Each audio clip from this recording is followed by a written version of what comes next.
Hello, everybody, and welcome back to another episode of the Purpose Vision Future Show. My name is Amanda Hill, and I'm coming to you from beautiful Canberra, Australia.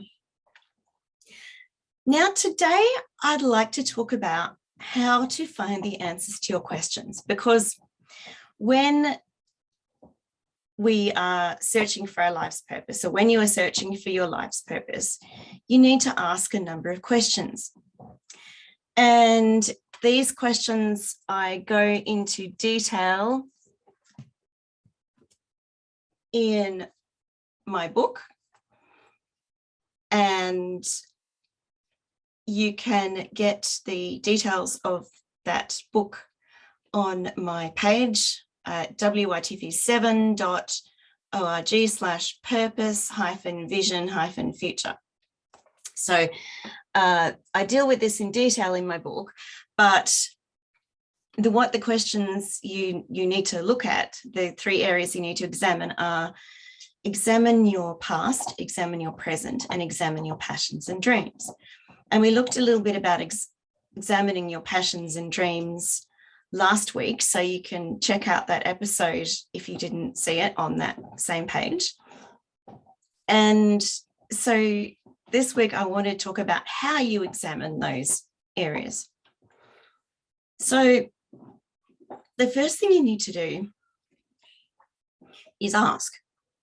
So, well, actually, before you even ask, you need to prepare. So you need to find a quiet place, and you need to put aside maybe 20 minutes, maybe 30 minutes, depending on how big the question is that you're asking.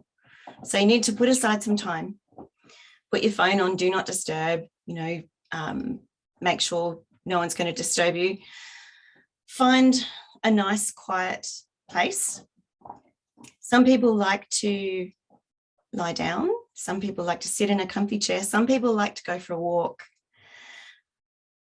I like to knit. That's kind of my thinking space. When I'm knitting, my hands are moving, but they're not doing anything particularly complicated. They're just knitting. And I'm going to talk to you a little bit about how I knit as a blind person a little bit later. So I like to knit. So find your place where you're comfortable and you know that your mind will relax and get into gear. So then you have to decide what question you're going to ask. And it has to be a specific question. So if you're examining your past, you might like to ask, what were my favorite hobbies in my past? Or who were the people I enjoyed spending time with in my past? What were the jobs that I was most happy in my past?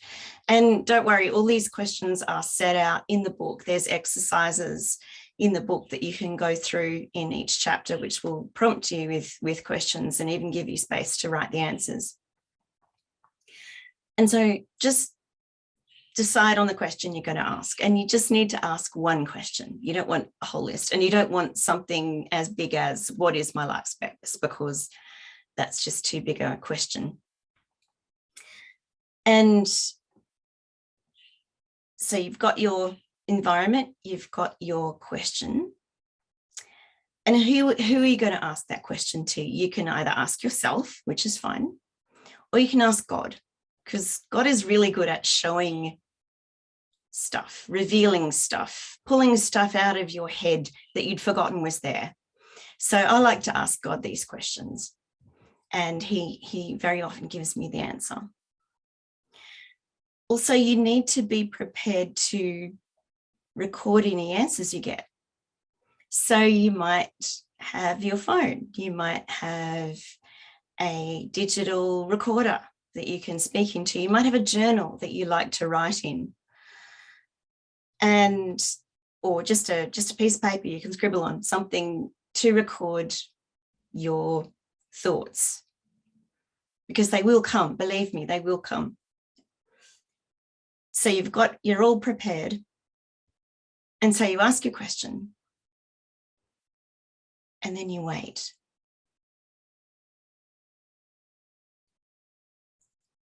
And that's the hardest part, is the waiting. And I'm going to use the word meditate here, but don't switch off. I'm not talking about the Om type meditation. I'm talking about the meditation in the biblical sense. And the dictionary actually defines meditation as focusing the mind on or thinking deeply on something. So that's all you're doing. You're thinking about something. But in order to let your mind think about something, you need to still it as much as you can. Like the Bible says, be still and know that I'm God. Sometimes we just have to quiet our mind from all the stuff that's going on. And it's not like, I always thought that meditating or stilling your mind was clearing your mind. Well, it's kind of not, because, our brains never really stop. And so the secret is just to ask your question and then sit and wait, and don't strive. Don't ask it again and again. Just ask it once and then just sit and wait.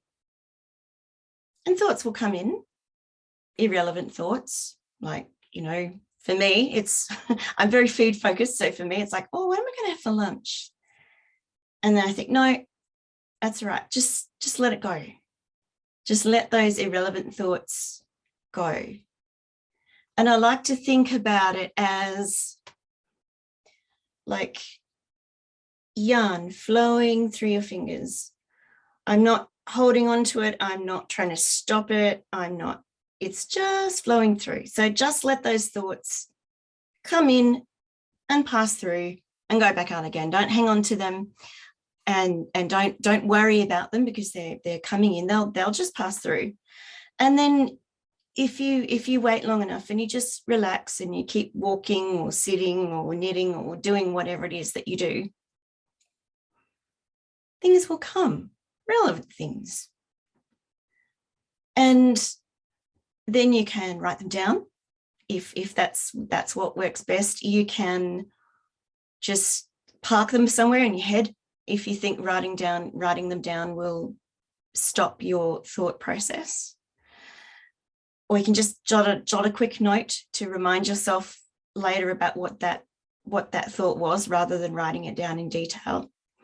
So there's lots of different ways you can do this, and just sit there and let those thoughts come in, those answers. You'll be surprised, particularly if you practice doing this. You'll be surprised at just what does come in, and the things that never occurred to you that just ping into your head. It's quite amazing. I was doing this yesterday because I wasn't quite sure what I was going to talk to you about.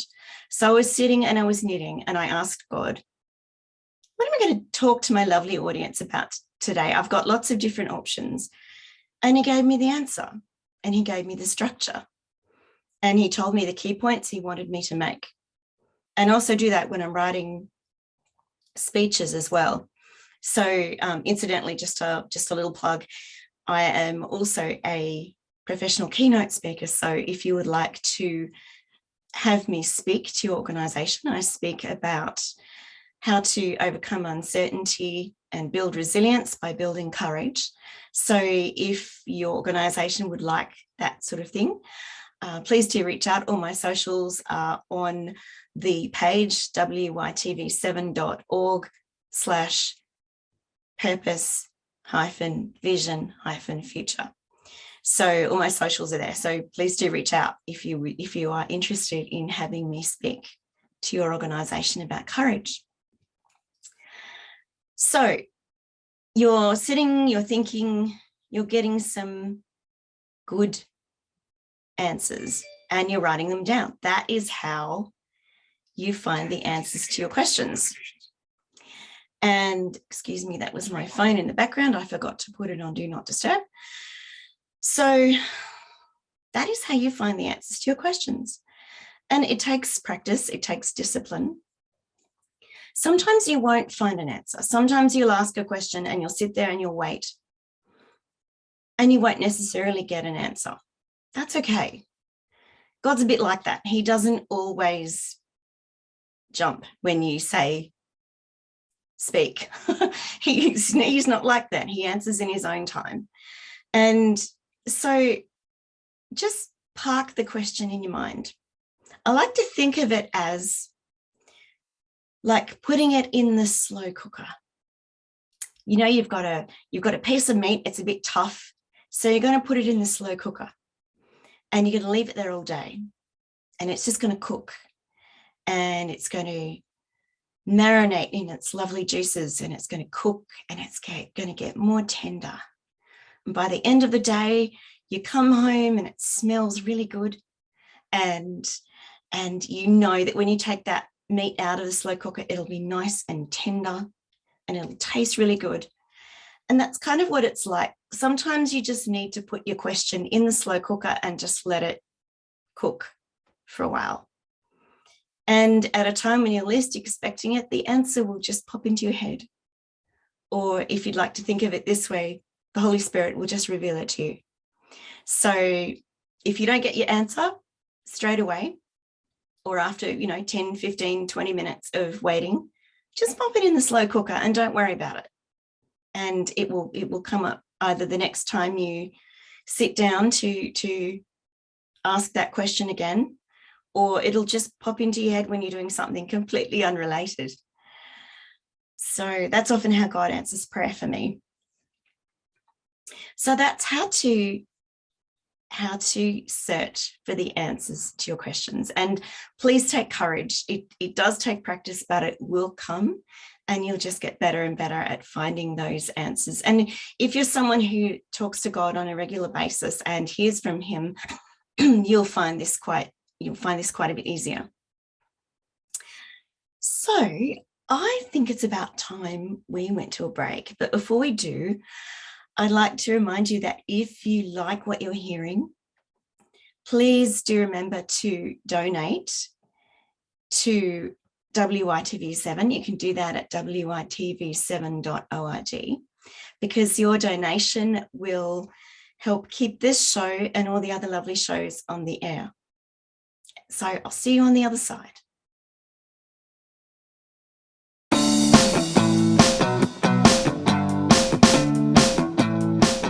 Mr. Happy Living here. I love good things made by good people. That's why I love Zona Plus, the world's first software-controlled handheld device that improves cardiovascular health using isometric exercise. You're going to love yours too. I use mine almost every day to keep my blood pressure right where it should be. It also helps maintain healthy blood and oxygen flow and bone density. And it increases the production of nitric oxide, which also increases blood flow and lowers blood pressure. All good stuff. But what really surprised me is this little device has been adding muscle to my biceps too. I walk around all day long feeling pumped. Check them out at happyliving.com and select Partners in Happy for $50 off. Plus, for every order placed in the month of January, I'll donate $50 to WYTV7 and another $50 to Life Vest Inside.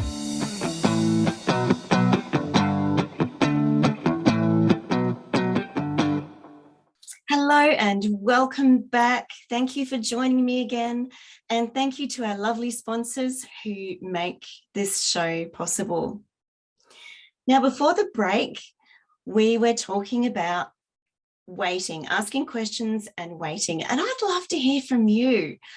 What questions are you trying to find the answers to? Do reach out and tell me on socials or in your comments on the YouTube feed. I'd love to know. Tell me what you're trying to do, what questions you're trying to find the answers to. Now, before the break, I spoke about knitting, and I'd like to introduce a segment to the show, which I'll do every now and then. And I'd like to call this segment, Where There's a Will, There's a Way. Now, just in case you don't know, I am totally blind, which is why I'm probably not looking straight at you. So I'm totally blind, have been since birth. And I tend to do things in a slightly different way to what you would. But I where there's a will, there's a way. I love that phrase because I'm stubborn. If you tell me I can't do something, I will try my very hardest to find a way to do it. And so one of those things is knitting. My grandmother was a knitter, my mother was a knitter, and I love knitting. And that's my thinking space. That's my relaxing time. There's nothing I like better than to, at the end of a hard day, sit in front of the TV with a glass of wine and knit.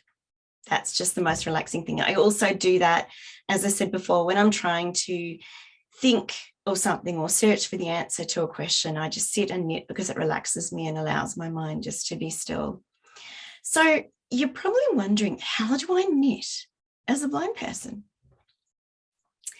Well, I do it by feel. And if you're a knitter, you'll know that knit stitches and purl stitches and, you know, the different types of stitches, they create little loops either in front or behind the needle. And I can feel those little loops. So I can tell that the stitch I'm about to knit, I can tell whether it's if the loop is under my index finger, I know that it's a knit stitch that I'm about to knit. And if it's under my thumb, then I know it's a purl stitch. If there's a hole in the work and there shouldn't be, I know I've dropped a stitch and I need to find it. So I do all my knitting by feel. And you're probably wondering how I keep my needles in check. Well, I love my needles. I probably shouldn't say the brand here, but anyway, I love my needles, and they come in this little case. They're all detachable, and they screw onto either end of a cable here. And so I've got the needles all here, and I don't know whether you can see, but I've got little braille labels on them. So these are the 5s, and the 4.5s, and the 4s, 3.75, 3.5. They're missing because I'm actually working on a project with my 3.5s.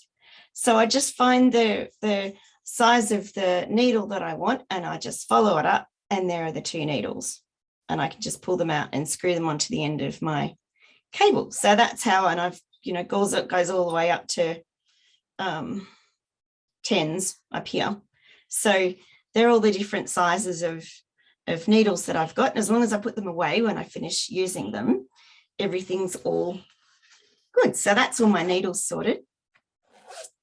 My wool, I have recently bought a whole heap of wool in bags. So I've got red, I've got black, and I've got multicolored, which is like a variegated yarn. And the balls always stay in their bags, and I always put them away when I finish with them. And those bags have braille labels on them too. So that's how I tell where my wool is, what wool I'm using. My patterns, they either come in braille books or I look them up online. You're probably saying, how do you look stuff up online? Well, I'm using a Mac at the moment, and all Macs come with an inbuilt screen reader called VoiceOver. And if I press Command F5 now on my keyboard. VoiceOver on Zoom.us. This meeting is being recorded by the host or a participant. The account owner can also watch this recording if it's stored in the cloud. Any participant granted permission can 1. Record to their local device, or 2. Invite and VoiceOver off. Okay, I'll turn that off. That is how I look stuff up online, and I can use various key commands to get VoiceOver to read different parts of the screen. I can also do that on my phone. My phone also has VoiceOver. 10 a.m. 4 notifications. Alt screen text field is editing. Character screen curtain on. Okay. Speech off. Oops. Speech on. Screen curtain off. All right. So I don't know whether you can see what's on my phone, but. Phone. Safari. 1 password. Messages. 150 unread messages. So it's telling me what's on my screen as I run my finger around the screen. Games folder. 15 apps. There are my different folders. Notes. Doc, mail, 10 unread emails. And I know I've got 10 unread emails there. Unread messages. So I can just double tap on that. Messages, edit, button. And compose, messages, search, dictate, button, conversations. Crystal Jones, unread, I got. So I've got an email from my friend Crystal, and I can open that up and read that. So I can look stuff up on my phone and also on my computer. And I've been able to touch type since I was 7. So I know that I can type into the search field on my phone or on my computer. So that's how I look up my knitting patterns. And I have if they're not in a Braille book form, I also have a little Braille note taker here, which I type the patterns into. And along here it says checkered brioche hat, which is the pattern that I'm working on at the moment. So yeah, so that's how I do my knitting patterns. So I hope you've enjoyed that. Where there's a will, there's a way section. And if you would like more of these, please do reach out to me and let me know, because I'm very happy to give you a little peek into my life as a blind person to let you know how I do stuff. So thank you for joining me today on the Purpose Vision Future show. This show is, please join me on, sorry, I'll start that again. So thank you for joining me on today's episode of the Purpose Vision Future show. Please join me again at the same time, same place next week. And before I go, if you are facing a challenge which feels a little bit too big or a little bit overwhelming, you've got this. Just reach down deep inside, grab hold of that courage that I know you have, and I promise you, you'll be just fine. Thank you.